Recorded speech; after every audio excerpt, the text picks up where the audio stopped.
Greetings and welcome to our first Sunday Shape Note Singing School that we hold here in the Roan Mountain United Methodist Church on the first Sunday of every month. That's why we call it the First Sunday Singing School.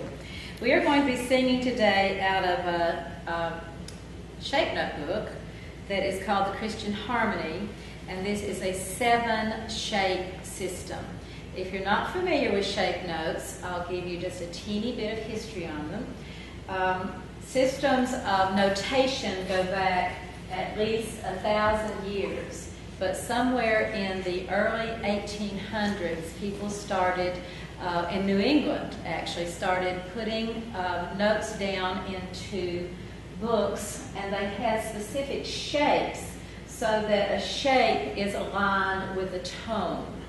And this was a way to teach people to do sight singing who had no real classical or traditional training in it. And this was done as a yearly thing. The singing school masters would come around to an area and they would hold a singing school, and it was usually for a couple of weeks, and it was generally when the crops were laid by. So it would be in late August, early September, and that was the only time people had in order to do this. Now, the first shape note singing books only had 4 shapes. They repeated shapes. They did fa, so, la, and every now and then they'd throw in a mi, but very rarely, because that's the 7th tone of the scale, and it's not used nearly as much as the other tones are. And the singing school masters, in order to make money to do these singing schools, they would put these tunes into books and they would sell them. And so one of the first people to ever do this was a man named William Walker, and he was from Spartanburg, South Carolina. And that is the book that we're going to be singing from today, is his Christian Harmony. But his first book was actually called the Southern Harmony, and it only had 4 shapes. And it was published in 1835, I believe. Don't quote me on that, but I'm pretty sure that's right. And then after the Civil War in 1866, he came up with this book, the Christian Harmony, and it was a 7-shape book. It was revised again in 1873, and it's been revised multi-times since then. The group that is singing today, some of us started singing with this revision, which was done in 1994 by the Folk Heritage Committee of Western North Carolina, based in Asheville. In 2010, is that right, William? Yes, it is. In 2010, another group put together the current Christian Harmony that we are using, thank you, and it was a combination of a couple of books. We called this brown one the North Carolina book, and there was one called the Alabama book because it was used primarily by people from Alabama. And it has a lot more of what we consider Southern gospel in it. And they put those 2 together, and we now have this version of the Christian Harmony. And I understand there is yet another revision in the works. Is that what you understand as well? There are many other shape note books, and we have one here that is the New Harp of Columbia. Is it 7-shape as well? Yes. It is. Okay, the New Harp of Columbia. There's also a Sacred Harp. There was a Missouri Harp. I just read about something called the Hesperian Harp. A lot of them had harp on them, or harmony. Are they all religious songs? They are certainly overwhelmingly sacred in nature, but there are also some secular songs in here, one of which is called The Singing School, and it talks about this experience of coming to singing school and what a joy it was. It was indeed. In fact, it was a time that many folks did their courting, and so that was very, very important. So the harmony, I guess, became a manifold thing. Later, in the 1930s and 40s, these same songs were put into a number of these little paperback numbers that were called songbooks. They were not hymn books, but they were called songbooks. And they include a lot of what we now consider good old gospel tunes. Things like Precious Memories, which is in no way hymn. It doesn't even mention God in it, but we now think of those as gospel songs, and many of them were in these books that were bought up by a publisher, Stamps Baxter Publishing Company, in this part of the world. In other parts of the world, other people would do this. They're in books that are sometimes called Songs of Inspiration.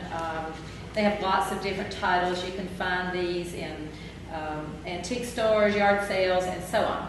And they look more like what we're used to. They have a staff that has 2 lines above and 2 lines below, but these are still shaped notes.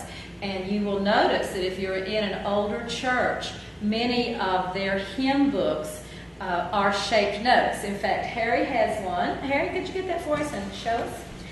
That is used today in the Baptist church in which Harry is the song leader. I read the church hymnal. It's called the Church Hymnal. It's published by the Church of God in, I think, about 1904 or so. So those are shaped notes as well. Many people learn by the shapes, and you will still hear people when they're setting up a song, they go, do, mi, so, mi, do. And that is what we do as well. This is called a do of convenience. Now, as you can see, these are, this is backwards. Or is it? I have no idea. What's the right end or this? As you can see, these are placed upon what we are familiar with as a musical staff, with the lines, and here, of course, is the symbol that means this is a treble staff, or the upper staff. This, again, is a convenience. We do not know what tones these are going to actually come out as, because we're going to set a do of convenience. We can see, and if you're familiar with what we now refer to as musical notes, musical notation, you can see that this is set as a middle C. But again, that is just a convenience for us to be able to have something to put these on so that you can have some reference point. The important thing about this is that you learn what it sounds like to go from one tone to the other. So that when you're looking at a song you've never seen before, and you see a so, do, you know exactly what that relationship is going to sound like. It's going to sound like so, do, and we know it commonly as here comes the bride. There you are. So let's try a scale, youngins. All good? William, will you set us a nice do of convenience that would be happy for everybody? Do. Do. Do. That's about where I was. And that's good. Okay, here we go. Do, re, mi, fa, sol, la, ti, do, ti, la, sol, fa, mi, re, do.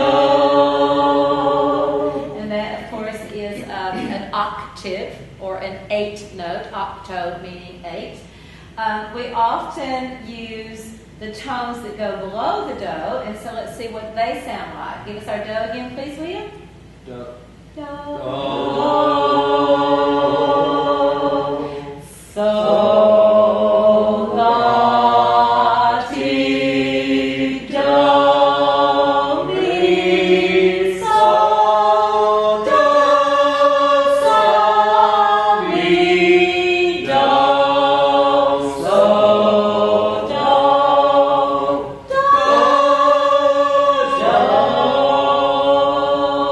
do. And that is what is at the heart of shape note singing. It's about relationships, and that's why we love it so much, because the harmony is so glorious. Let's build a chord. How about it? Who wants the low? You want the low? Okay. Take us way down. Give us a lower do. Not a real low do, but you know. Do. Do. Okay. You all come up to a mi. Mi.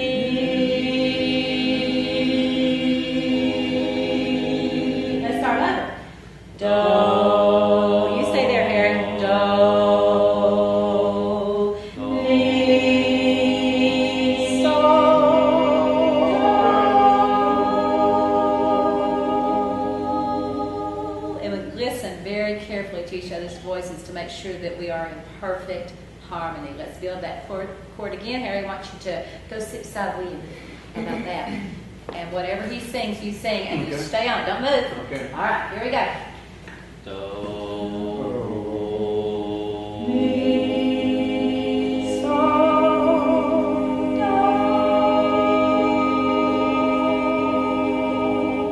Beautiful. Isn't that lovely?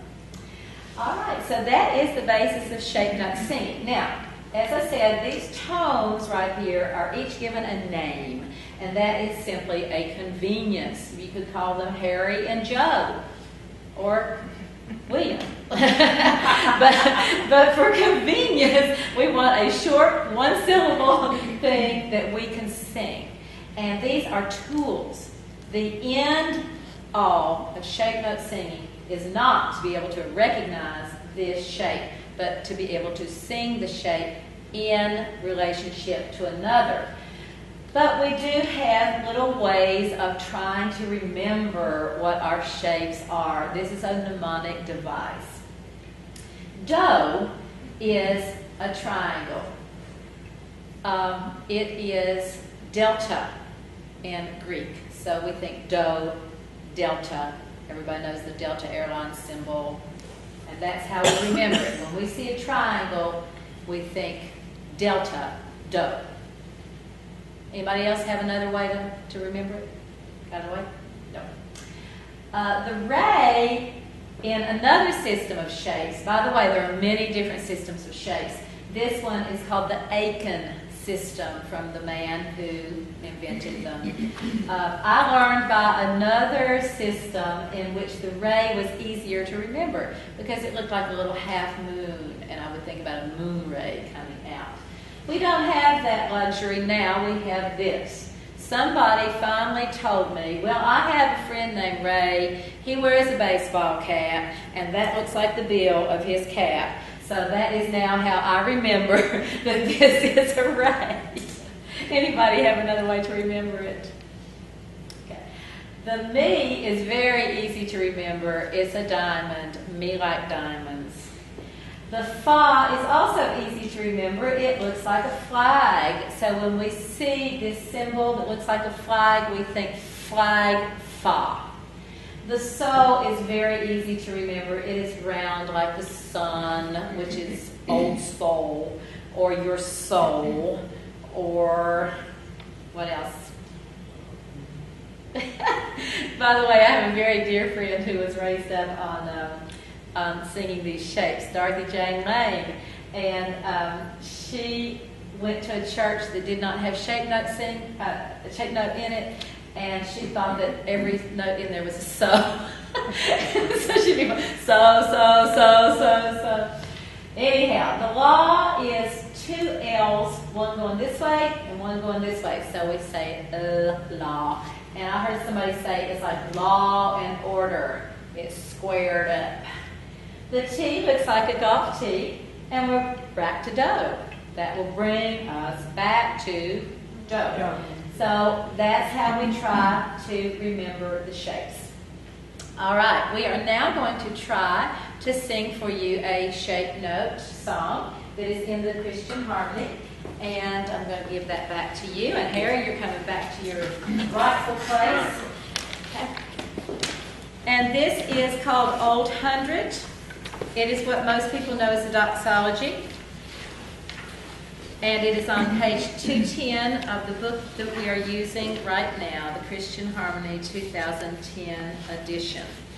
Now, each of the lines in these shape note hymns are dedicated to a part, and people sit in a square, just as you see right here. The top line is dedicated to the highest female voices, usually female, sometimes male as well, and that's what Ellie Yemmett right here is singing, and it is often called the treble. The second line down is dedicated to the altos, and this line actually was not in a lot of the early shape note books. It was added later. I will be sitting in that spot and singing alto in just a moment. The third line down is dedicated to the melody or the lead, and it was sometimes called tenor. which is odd. Now we think of tenor as being the part higher that Ellie is singing. And singing this lead melody for us today are Harry Morgan and Peggy Hopscott. And this bottom line is, aptly enough, the bottom of the voice. And this is William Simmerly, who is going to be singing bass. So we're going to go through each part one at a time. I'm going to come over here and take my seat in the alto section.